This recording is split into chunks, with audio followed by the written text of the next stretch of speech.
Hey dudes, welcome to Splat from the Past, the only 80s themed horror and sci fi show where things can get totally radical.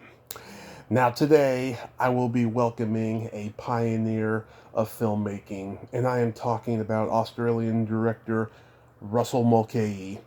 He directed just about every classic 80s new wave video you could think of. Videos from Duran Duran, Hungry Like the Wolf, Rio, Is There Something I Should Know?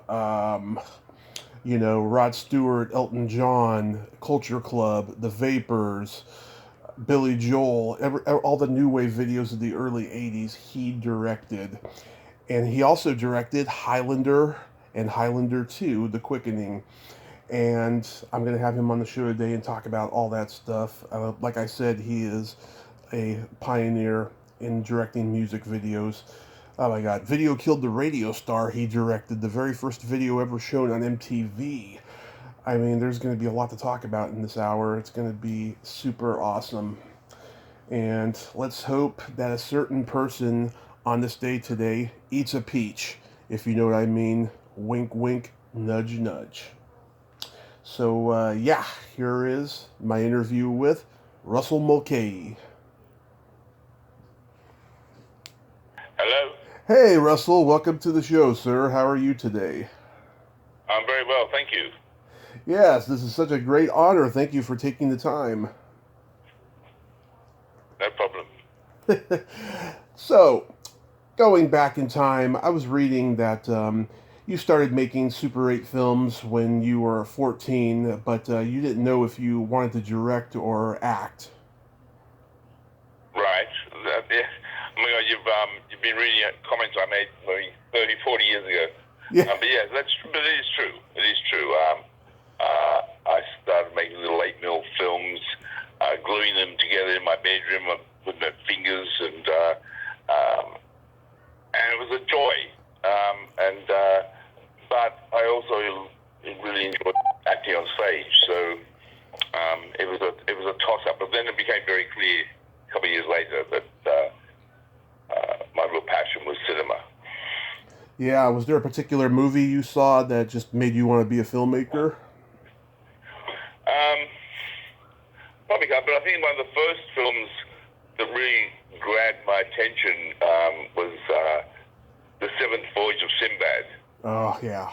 And I saw that in the cinema. In the drive-in theater, sitting in the back seat with my mum and dad in the front. And I think when the Cyclops came around the corner, I went, "Holy fuck!" I want to be able to do that. Yeah, I did not realize until just recently how much of an impact that movie left on a lot of filmmakers, actually. I think so too. A lot of Yeah, Ray that Harryhausen. and probably Jason the Argonauts of the Harryhausen films anyway. I think that and Jason the Argonauts are two of the most recognized ones. Yeah, Ray Harryhausen was a brilliant genius. Absolutely. You had an after school job of editing at Seven Network, and you used to sneak in and make your own films. Well, yeah. No, eventually I got a job as a film editor at Channel 7 in Sydney, and I was basically my first job there was cutting the news for the breakfast show, which was on air at 7 a.m. So I was in the city. I had to wake up at 3, train up, walk up the hill, and get there and cut the footage for the breakfast show. And then they gave me time for the rest of the day to do other things. But then I'd also sometimes sneak in at like 11 o'clock at night and work through the night, and then start my job at like 5 a.m. Mm-hmm. Did they eventually catch you? It was great because then I was actually making 16mm films, shooting them on the weekends, and I had a full editing facility for me at my job. So it was actually a great opportunity. Oh, that's cool. Was that your film school? That was my film school. Well, it was the beginning of my film school, and I think one of the first films I did actually on 16mm was like a 40-minute film called Contrived Mind Flashes, and it won the Sydney Film Festival Short Film Award in 1976. So that was good. Yeah. Wow, that's amazing. Did you? And then that progressed to doing music videos.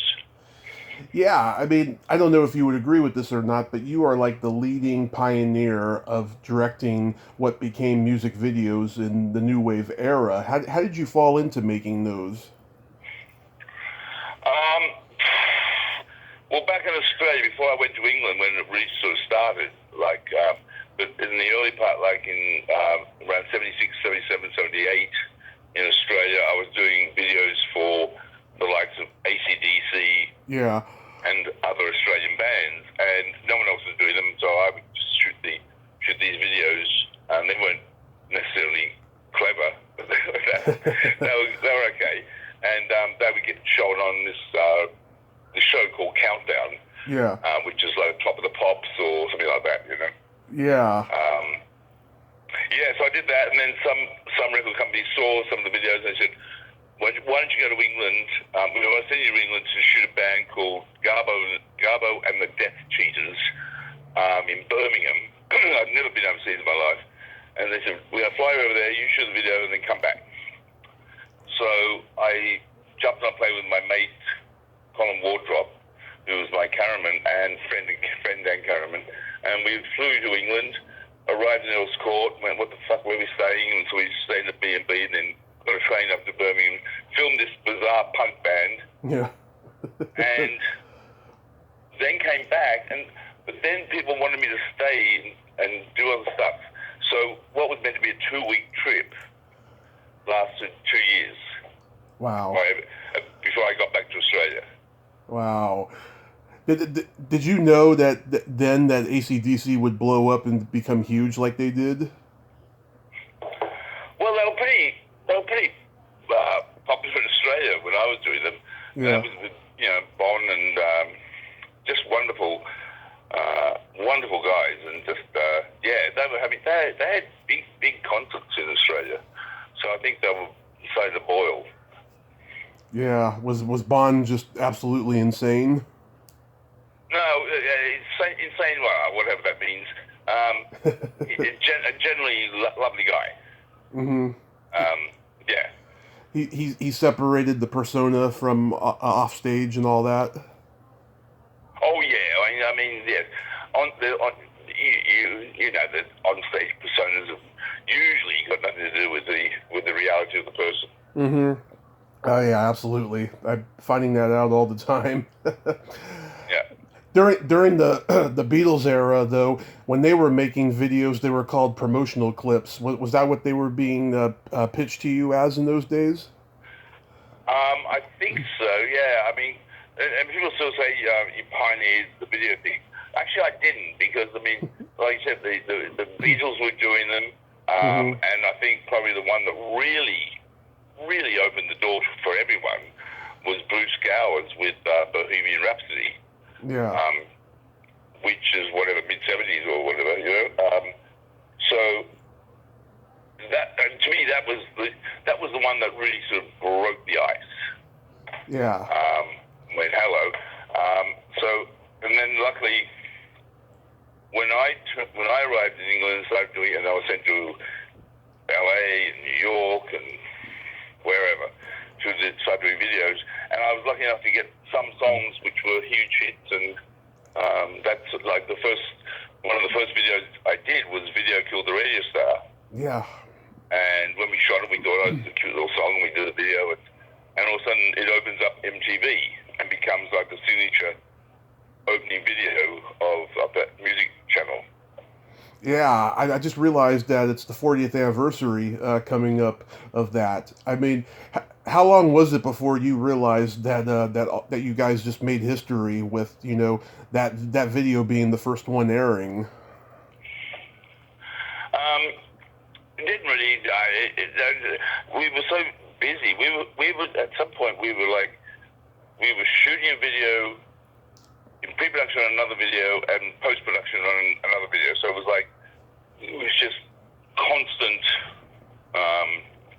fun work. It was quite a blast. We were like, you know, probably up until '86 was pretty constant. Even though I squeezed in my first feature film, Razorback, and then at '86 did Highlander. Mm-hmm.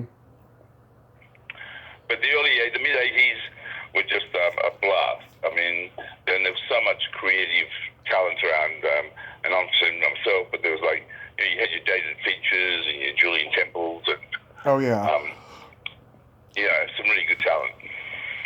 Yeah, David Mallet, a lot of great. David Mallet, Brian Grant, Steve Barron. Oh, Steve Barron. Oh yeah, he he's a wonderful director. Oh yeah, he did Money for Nothing with Dire Straits, I think. Yeah. That's right. And he did Aha. Aha, Take on Me. Yeah. Yep, which is really clever. How did? Yeah, so there was so much, especially in London and West End. We're all like in various little offices around the West End, so it was a hub of like this creative energy bursting around the streets, and everyone hung out with everyone else. And it was a very good period. It was a small community then. Everybody knew everybody. Mhm. How did your relationship with Duran Duran start? Somehow the managers contacted me and asked me to do Planet Earth, Mm-hmm. And I did some storyboards for it, and which I don't normally do, but I did for them because I see that they were very much a visual, graphic sort of band. Mm-hmm. So I'm outside the little studio in Camden before the shoot, and all of a sudden the bus turns up, and and the boys get off the bus. They're so young, and they're all in like their new romantic get up already. The hair's all done, the costumes done, the fluffy, puffy shirts, and it was just we got along the house on fire, and just went in there, and we just had a great, unusual day of filming, and they loved everything. They had a real ball. Yeah. So after that, we then became just good friends, and then started doing lots of videos with them, and but at one point did Hunger Like a Wolf and Save a Prayer, and then Hunger Like a Wolf, the producer saw it in Australia and said, "You want to come and I just saw your video, it's fantastic. Do you want to come to Australia and do a movie?" And of course, that was my dream. Because up until that point, all my videos, I started cropping them with black top and bottom of the screen to give it more of a widescreen feel. Yeah. Because I was a frustrated film director, like, who wanted to make movies. So I would crop my videos to make them look like films. And when I first started doing that, MTV called me up and they said, "Listen, we've got this video of yours, and unfortunately it's got these black bars top and bottom. It's obviously a technical problem. So we've blown it up and pan and scanned it." I went, no, it's meant to look like that. So now it's quite common to do that, but then it was really unusual. People thought they were losing screen time or whatever. I don't know. Yeah, I had the Duran Duran video album that won them the first Grammy for Best Long Form Music Video. Every video sieges into another like it's a short movie. It was pretty groundbreaking at that time. Yeah. I remember. I actually got a Grammy for that too. Oh, you did? Yeah. Oh, I didn't realize that. No, it was good. It was good. They were really good guys. I mean, I actually sort of still hang out with John Taylor quite a lot. Mm-hmm. Still good mates, and I actually saw them. Not last year, the COVID year, the year before. I went to Vegas and saw them perform, and they're still tight. They're still good. Oh yeah, they still sound pretty good all these years later. I have to say. Absolutely. Every time they have a new album out, yeah. Where did the Sri Lanka? They're finished it. It hasn't come out yet, but they're finished it. Yeah. Where did the Sri Lanka motif come from? I thought that was pretty original. It actually came from producers Paul and Michael Barrow. They were fascinated with Sri Lanka. I think they were thinking of buying some property there or something. And so they basically said, "Let's shoot in Sri Lanka." I was like, "Okay, fantastic." fantastic. That's wonderful. It was perfect, because it had the religious aspects, the Zen product, but also had the adventurous jungle and all that stuff for both songs. Because we had to shoot each song, we had to just basically get in the car and call the group of us, and then travel around the island. We travel up to the tea area and whatever, and this and that, Candy, the old city, and as we went, we would shoot a bit of Save a Prayer and then a bit of Hungry Like a Wolf in the same location, but it was just change costumes and this and that. But it was really quite extraordinary. And then after that, we did Rio in Antigua, which was again my group's idea, because they wanted to look at a yacht to buy. Yeah. And we ended up, I felt like just a tourist with just a bigger camera. Yeah. I was just being, okay, let's go to Antigua. Fine, let's get there. It was good. They went. Did they go like swimming with the sharks or something on the Rio video? What's that? Didn't a couple of the guys in the band go swimming with sharks? Well, no, I was with them. I mean, we didn't intentionally swim with sharks, Yeah. but we didn't quite know, because we were actually, a few of us were staying on that boat that's in the video. Quite beautiful, and there were cabins downstairs, and so we stayed on the boat. And one night we decided, like around midnight, we decided to all go for a swim. So we just jumped off the boat, and and the captain, this French guy, came out ballistic, and screaming, just get the fuck out of the water. This was basically it was the shark feeding time, and because they were letting their stuff off the boats and whatever. And we were just swimming with sharks, but we were lucky. Yeah. Oh man. How did Arena and Absurd Notion come about?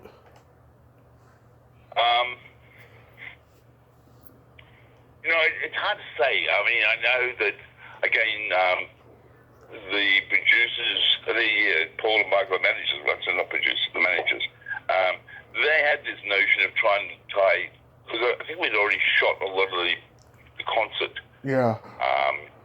So then they decided to try to sort of link it together with the sort of the Milo Shea Barbarella character. It was that. I think the most successful part of venture out of that whole thing was the Wild Boys, the longer version of the Wild Boys. Yeah. As far as, that's the part I really enjoy. I think linking the songs together, all that, as an afterthought, and then trying to make it work was sort of tough. Yeah, I saw it one night on Cinemax about 20 years ago, and I was happy to see the band, but every couple of minutes it would cut to Milo O'Shea. I was like, what the fuck is that? I know. It was and most people wouldn't quite even get that whole Barbarella thing of Milo O'Shea, Yeah. I was young, I didn't get it at the time, but that was pretty interesting. Anyway. My favorite music video from Elton John is Heels of the Wind. Which I didn't do. Oh, you didn't? No. Okay, that's all right. Sorry, that was an internet flubber. Yeah, so what's your second favorite? I'm Still Standing. Okay, I did that one. Yeah. Yeah, that Very was good. That was. I'm not even aware of the other video, Heels in the Wind. Okay, yeah, because he did a video album for his album The Fox, and that was on there. And hang on, I did the video album of The Fox. Okay, yeah, but he did a song called "Heels of the Wind," where he's a businessman squatting on a farm, and like the farmer chases him after he's like having apple pie with the farmer's daughter. It's so funny. Okay, yeah, no, I didn't do that one. Okay, sorry about oh my God, the inaccuracy of the internet. I remember there was one song on the Fox album that we did a video of called it was called Elton's Song. Yeah. And I think it's on video album, but it got into a major controversy about it. unfounded, but yes, there was a bit of controversy about that. Actually, I shouldn't go into that. Yeah. You did the Culture Club's "The War Song" video, which at the time was probably the most expensive video shot in the UK, right? I'm not sure of that. All I know is that it was great because we were shooting on. We shot that at Beckton Gasworks, and which looks like Dresden is bombed out, and it's no longer there. But I shot an Ultravox video there, Passing Strangers, and we shot War Song, a lot of it at Beckton Gasworks. When about a decade later, Kubrick went there to shoot Full Metal Jacket. So I was quite chuffed about that. I guess it was expensive. It had some interesting moments in it with all the little kids dressed as skeletons with a tank behind them, and yeah. Yeah, that song rings true today, doesn't it? People are stupid. Yeah, well, exactly, yeah. Do you have a favorite of all the videos you've made?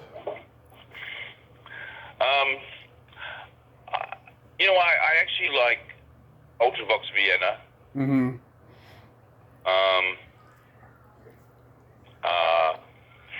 I like That's Why They Call It the Blues. Mm-hmm. That's a good one. What's that? That's a good one, yeah. Yeah. I don't know. I mean, it depends. Yeah. Hungry Like a Wolf, Rio, one of those are good. Oh, I know, of course, the Wild Boys. I think the Wild Boys. If you want to say two videos, I'd say the Wild Boys and Ultravox Vienna. Nice. Yeah, I love all your videos, but if there's one that I just love watching over and over again, it's Supertramp's It's Raining Again. Oh my God! Wow, really? Yeah, I just love how it's got this like nostalgic feel to it. It's like an old musical. Wow, I haven't seen that for a long time. Yeah. I'll have to look at that on YouTube.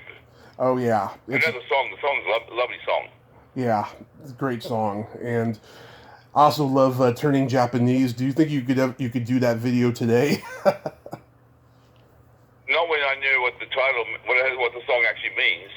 Yeah. A lot of people didn't. Yeah, but now it's coming out. I think later on the record company told me that they purposely did not tell me what the song was about. Yeah. So transitioning into film, you made Peter Cook and Dudley Moore's documentary of Derek and Clyde. How did that come about? I was doing some videos for Virgin Records, and I became mates with Richard Branson, and he said, "Well, we're going to do this. Do you want to do it?" I said, "Absolutely." So it was 2 nights, like 3 or 4 cameras, and it was quite.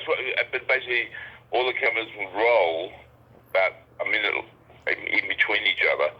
So then the mag would run out.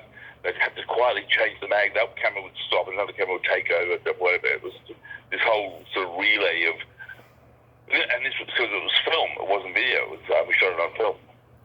So these camera systems changing film while these guys are improvising this album over 2 nights.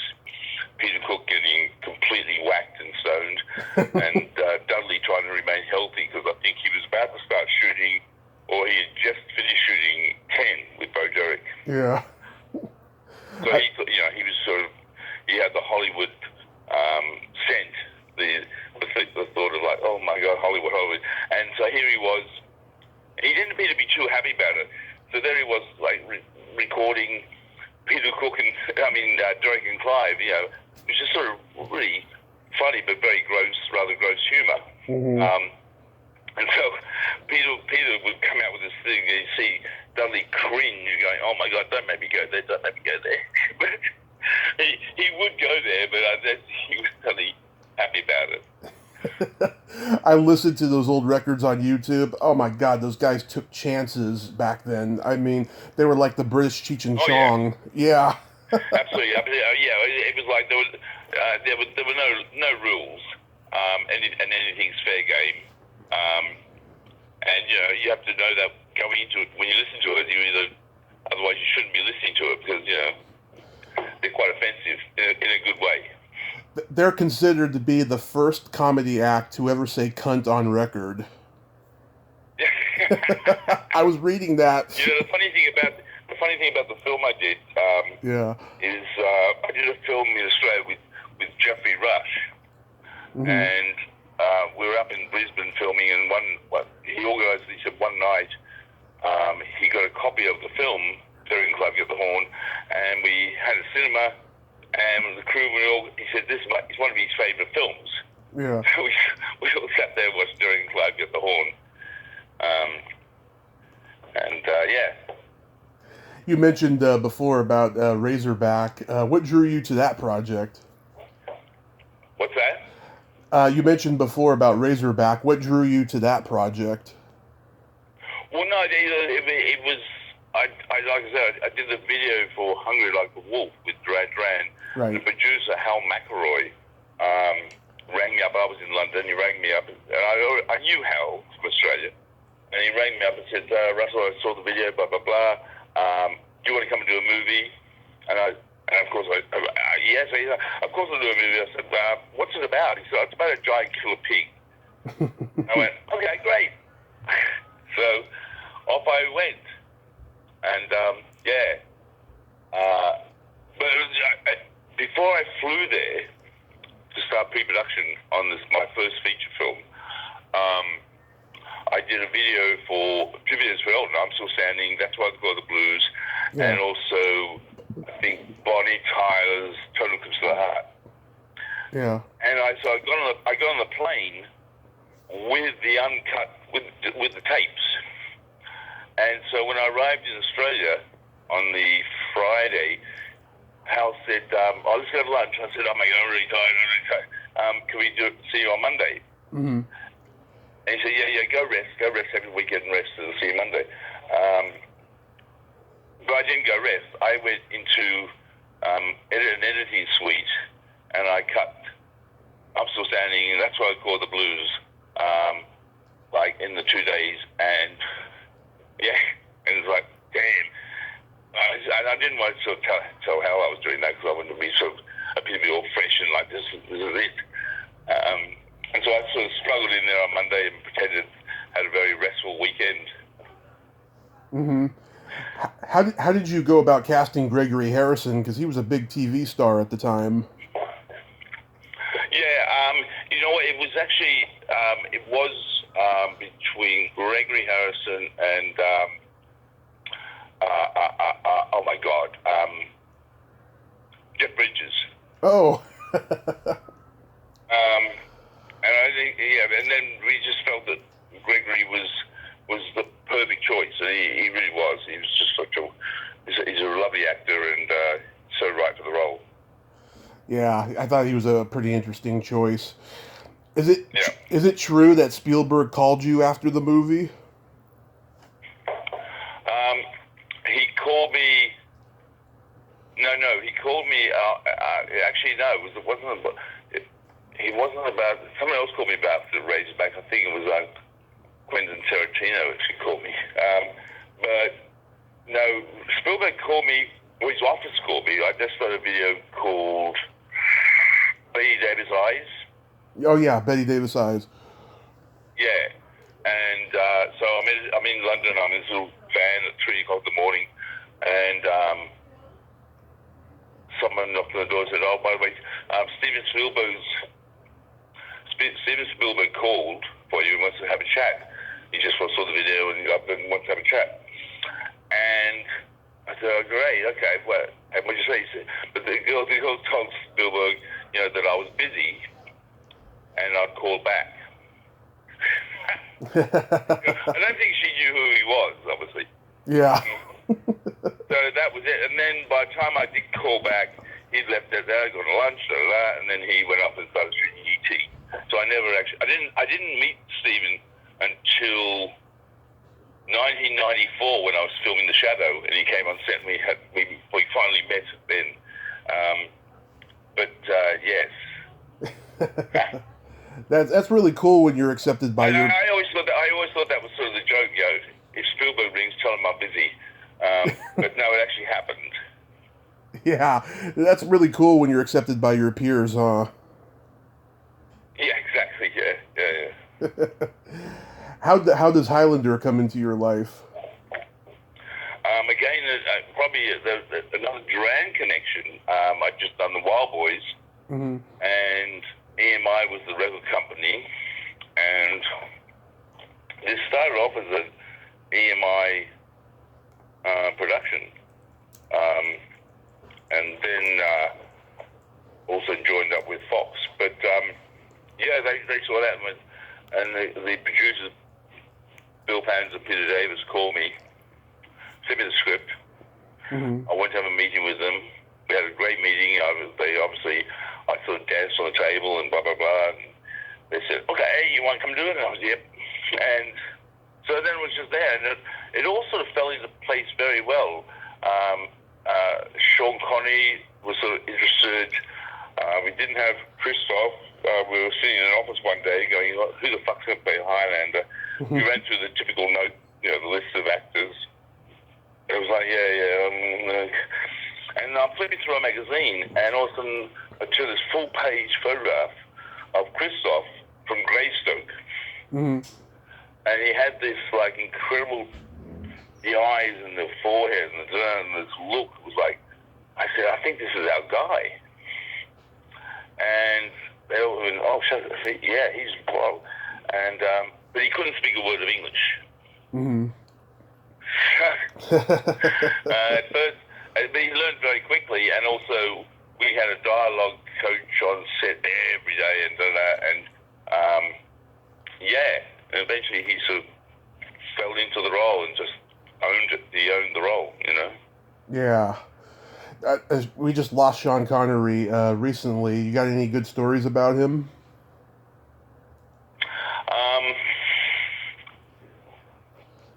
He was a very generous man. As long as everyone was doing their job and not fucking around, he didn't have any time for that. Yeah. But if you're doing your work, he just was very, very generous. I do remember, I think the first day he was on set was in the Ford when he's having a glass of wine with Christoph's wife. Yeah.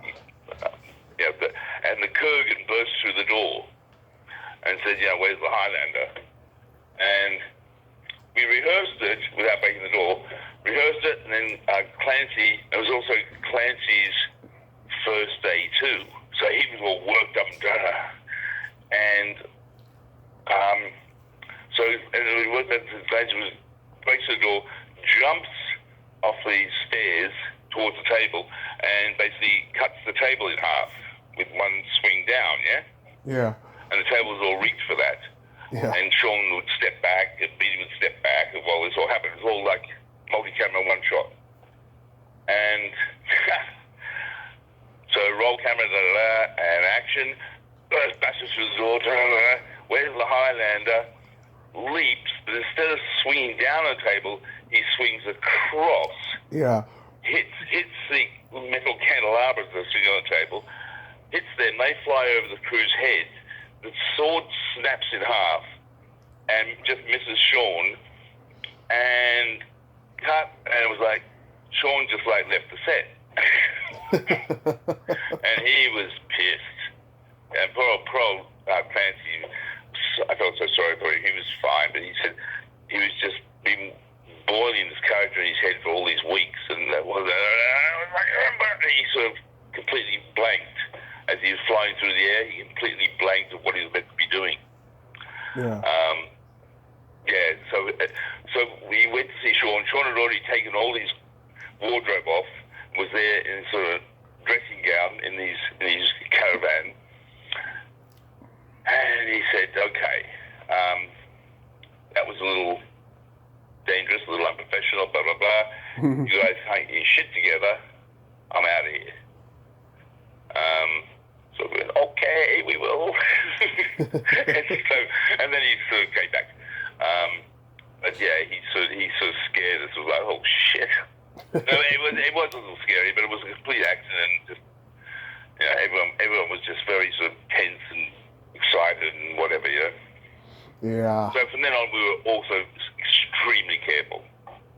Yeah, you better be with Sean Connery. Yeah.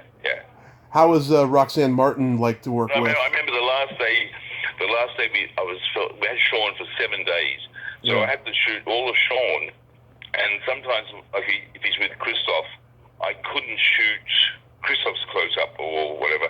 I had to shoot over Christoph's shoulder, Sean, and then if I didn't have time, I'd come back in a couple of weeks and shoot over a double of Sean onto Christoph. So it was never all done at the same time. It was basically just to get Sean Connery on film. And I remember the last day, the last hour or half hour, he said, "I don't think you're going to finish." And if we didn't finish, he was going to get an extra £250,000 of me. And for an extra day's filming or whatever. And so I said, no. So I had 3 cameras, and so I just got him to say, "Okay, put your hat on, turn, laugh, swing your sword," and just start screaming all these things at him, and these different sizes. Take the jacket off, and we did this for like 2 minutes. Yeah. And some of the shots were in the film. But anyway, so we did it 2 minutes, and I went, and cut, that's a wrap, you're wrapped. And he went, "You bastard." I mean, I took it up to like 15 seconds before the clock. And he missed out on $750,000 or $250,000. He didn't mind. He was fine. Yeah. Oh man, that's crazy. How was Roxanne Hart to work with? Lovely. She's mainly a stage actress and very talented, but she adapted to the role, and she was a joy. The whole cast was really good. You know, Clancy Brown. Really a wonderful, just a good group. B.T. Edney. Nice. Do you remember? It was a good experience, that movie. Yeah. Do you remember Lisa Dalton? She was the Miranda rights officer. Oh yeah. She's coming on the podcast soon. Oh, send my best. I will. She seems like a very nice lady.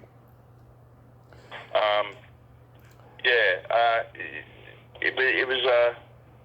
Luckily, I was given quite a good latitude in the movie. Like in the car park scene, they started like the DP was lovely. Joe Fisher, a lovely DP, but you know he was a bit of a traditionalist in a way. So he started like getting the bounce lights and this and that around, and had this big action scene. I was like, oh my God! And I said to him, Joey, let's pull that down and let's just have the neons on, then flash them on and off.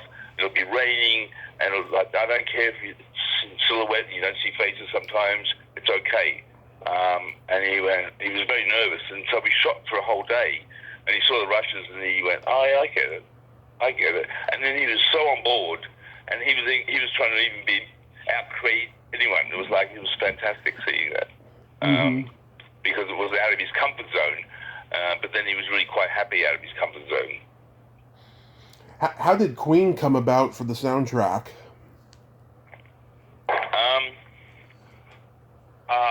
I suggested it, and they went, "Oh, okay, whatever." Because I was a huge fan of the soundtrack for Flash Gordon, and I hadn't worked with them at that point. And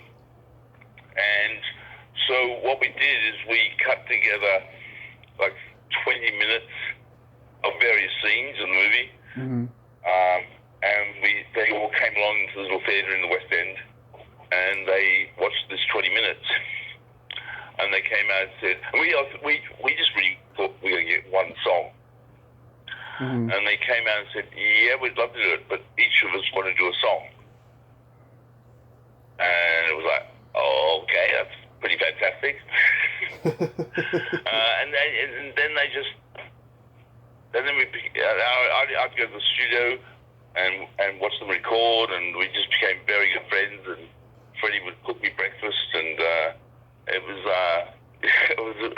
excellent. And they just did such a wonderful job. Some classic songs like "Who Wants to Live Forever" and Kind of Magic. The lovely songs. Yeah, they went through that period where they were, they weren't as big as they were in the 70s, but they still kept playing, because Freddie Mercury was passionate about it. Oh yeah. And then they sort of, but they did Live Aid in the '80s and all that. So and they eventually had a resurgence. Yeah. Yeah. But true, and the other thing with the music on Highlander is the film composer Michael Kamen, who's also famous for Brazil and other wonderful film scores. Yeah. And so he did the film score. But the good thing about Michael is that he sort of had a rock and roll background. So when Queen came on, he and Queen worked so fabulously close together. They basically had this musical marriage where he based a little bit of music on their music, their song. But so the orchestration would go into their song would happen, and then he would then take over their song with a gigantic orchestra.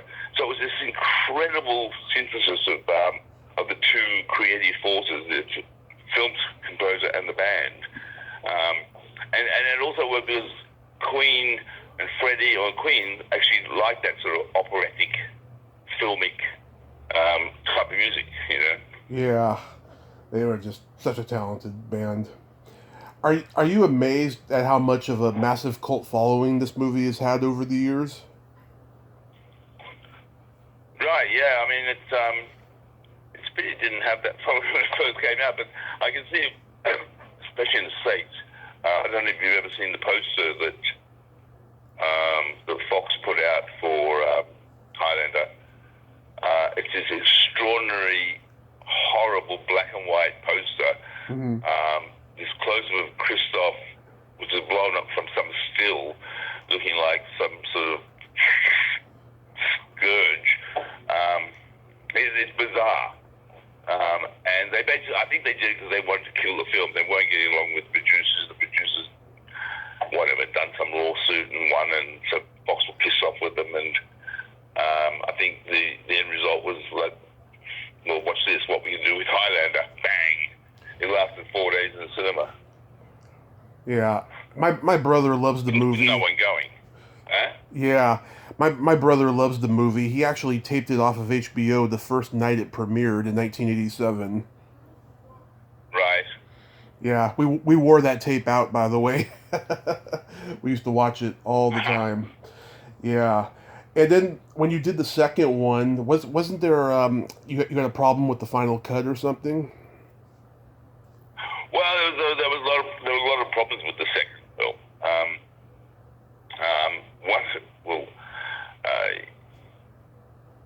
The whole premise was incorrect, but I think when we made it, we sort of were a little blind to that. In hindsight, the whole thing was a folly in that respect of like Zeiss, another planet, and this and that. Because I mean, the whole premise of Highlander was there can be only one. He gets the prize, he becomes mortal, bang. And there were multiple scripts of like number two, and it's that whole thing of like, if you're going to think about a sequel, you should make sure that in the original there is an out or an in at least to a sequel. There was really no in to a satisfactory reason why doing a second film. So the result of that was, and also filming in Argentina was also a complete mistake. Yeah. Yeah. There's a high-tech sci-fi film in Argentina where you had to basically fly in the whole crew and this and that. It's just ridiculous. And then the economy down there goes south, and yeah, but it was tough. So the end result was there was multiple editors brought in. Basically as a hatchet job. It was very unpleasant. Mm-hmm. Even though I think it all resulted from the fact that it should probably never have been made. I mean, seriously. I mean, there's some good moments in it, but yeah. Anyway. Did you ever try to make a third one? They wanted me to do the third one, and I said no. And I think that was think that was around the time I did The Shadow. They did the third one. They did a third and a fourth, and did they do a fifth? I don't know. I don't know. Yeah, I don't know. But even though the first one wasn't a box office hit, I mean, at least it got you into the American movie market, and then you made Ricochet. Right, yes, yeah. Which apparently, someone just told me, because when they released, again, that was sort of a disastrous release. For no one's fault, but it was just very bizarre. Yeah. I remember going to the Man's Chinese on the opening night with producers and whatever, and we went there and the cinema was empty. I had 3 people in there, the 8 o'clock session. And it's like, hang on, I can understand that if the film's really bad and that's the second weekend. But even a bad film, usually you get a full house on the opening night because who knows whether it's bad or good. So it's a very strange situation. I've never seen the Man's Chinese in Hollywood empty on a Friday night. I don't know what. No one quite knows what happened. It's like, oh, okay, this is great. So I went home and got very depressed. And then when the video when they made the VHS of it and whatever, and the DVDs, and it was never transferred in its original format of 235. It was also transferred in like 185 pan and scan, so everything's like really tight, close up. It's very ugly. Yeah. But I did hear that just this week they've released on streaming somewhere in Britain the 235 original version of Ricochet. So I've never seen the film since I edited it. I've never seen it in its real format. Well, at least you got a very evil performance out of John Lithgow. I don't think I've ever seen him as evil as he is in that movie, in anything. Yeah, the incredible thing about that is John he's the sweetest, funny, intelligent, smart man. Yeah. And but he can just, he's such a good actor, he can just turn that on. And luckily for him too, and the crew, he can do the scene. You go, oh shit, and then he just say cut, and he goes anyway. So and he starts talking, about politics or fishing or something, whatever. But he can just turn it off. Which is very healthy for an actor to be able to do that. Yeah. You did, you mentioned The Shadow. My dad took me to see The Mask, the Jim Carrey movie, when I was 11, not knowing it was the second movie at the drive-in, and so we watched The Mask first, or The Shadow first, and at the time I was a kid, I thought the movie was boring, but I actually just watched it again recently. I think it's a pretty good movie. Were you familiar with the old radio program when you got it? I was, and it, I mean, it's an unusual film. Marty Bregman, lovely producer, really wanted to do something very romantic and period and Art Deco-y and this and that, and very glamour, which is all good. It was just hard convincing him to sort of add a little bit more fantasy into it. We did get quite a lot of fantasy in there with the Perber and the whatever, but that was a little tough sometimes. Yeah, were they trying to make you go for the Batman motif because Batman was popular at the time? Right. They said. Did they? No. Oh. They didn't say make it dark like Batman or that or any of that. No. Because the film is not very dark. The film was very sort of glossy and it looks good. I think Alec is fabulous, and Tim Curry. I love Tim Curry, and Ian McKellen. Really nice cast. Mm-hmm. Oh, it's a great cast. You directed episodes of Tales from the Crypt. I did. I had a wonderful time doing those. Yeah, I remember the one with the lumber camp. Oh yeah, I think that's the first one I did actually. Yeah, Brian Where they James. cut the guy up in like a sushi roll.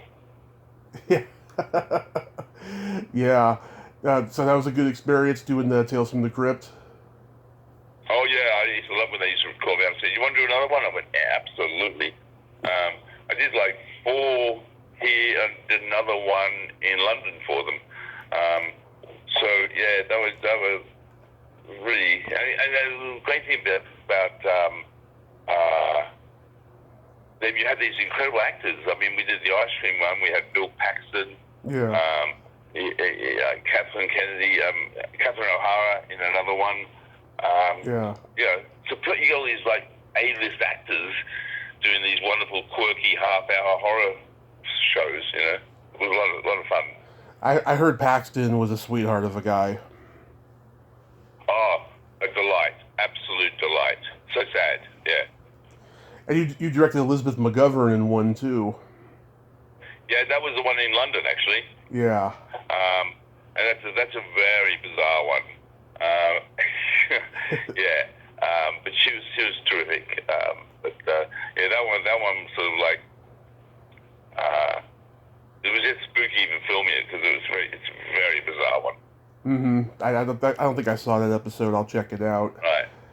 Do you have any upcoming projects you hope to make after COVID is controlled? Yeah, there's a few that we're talking about, and it's just really sort of really working out. Like, I think you just got to get some more people vaccinated before we can also really swing back into full film mode. You know, I mean, Mm-hmm. it's we can do certain shows with the restrictions, but some of the projects, the two projects that I've got in the boil, do have to wait a little bit. Mm-hmm. What do you think about this shift that's been going on the last decade or so with shooting on digital? What do you mean? What do you mean this shit? Do you like shooting on digital more than film? Oh no, I don't. I love shooting on film, but also Yeah. the quality of digital now is just pretty fantastic, and it's definitely the quality of digital is just superb now, and you have such latitude with light and all that. I'm a fan of both. You know, I mean, as I said, shoot on film, fantastic. But I'm quite happy because it's the same format, this and that. It's not pressure, and the projection is perfect. Yeah. It's even if you shoot on film, it's not projected from film anymore. You know, so Yeah. I mean, anyway. I prefer watching it on film because it's to me it's got that old time feel to it though. But the people involved, they love doing it on digital because they can do as many takes and they won't blow through the film. Well, yeah, I think that's a mistake. And I know that does happen where they just basically keep the camera rolling, and while they're even giving direction, and then they go back and go and action, and the camera's been rolling the whole time, and they think it's cheap doing that. I mean, that's not like running film through the camera, but you're still talking about someone's going to sit in the transfer bay and transfer this, be paid to do this, and you see watching sort of people wank on, walking around getting coffee and whatever. It's sort of silly. You've got to treat it like film. You cut, you roll the camera. It should be treated exactly like you do in film. Yeah. The drive-ins are coming back, but are you worried about the future of movie theaters? I don't know. I'm worried. I mean, I miss the movie set. But then there's not that many great movie palaces left anymore. I mean, but no, it's definitely an experience to go in to a movie. Who knows what's going to happen? I mean, because everyone thought, okay, it's all going to be cool this year. It's not going to be cool this year. not for at least the first 7-8 months. If it's still going to be like this. Yeah. Everyone's just, they're putting their eggs in one basket is what they're doing. We're predicting that. It's not going to happen overnight. Hopefully it'll all work out. Someone just told me the other day that the new VR headset, the Oculus VR headset, you can actually watch an Amazon Prime VR. It's called Amazon Prime VR. And you can watch movies on the headset, on the VR headset, and it's like you're in a cinema. Oh, I should check that out because I do have Amazon Prime. I should check that out. You have to have a VR headset. Yeah. Well, Russell, I thank you so much for coming on today. I hope you get to make those... Yeah, thank you, and you be well, and good luck with everything, yeah? Be safe. Thank you. I hope you get to make those projects. Stay safe and have a happy 2021. Same to you, my friend. Okay. Thank you. Bye-bye. Bye-bye. Bye. Well, there you have it. Russell Mulcahy. Ain't he a cool dude? Oh, man. I mean, he's the king of music videos. It was great to talk to him. And if you haven't seen the Highlander movies, especially the first one, check them out. They are cult classics. Well, that's all the time we have this week on Splat from the Past. Till next time, this is Tommy Throwback Kovac saying, there's no shame in living in the past, because the present sucks. Later, dudes.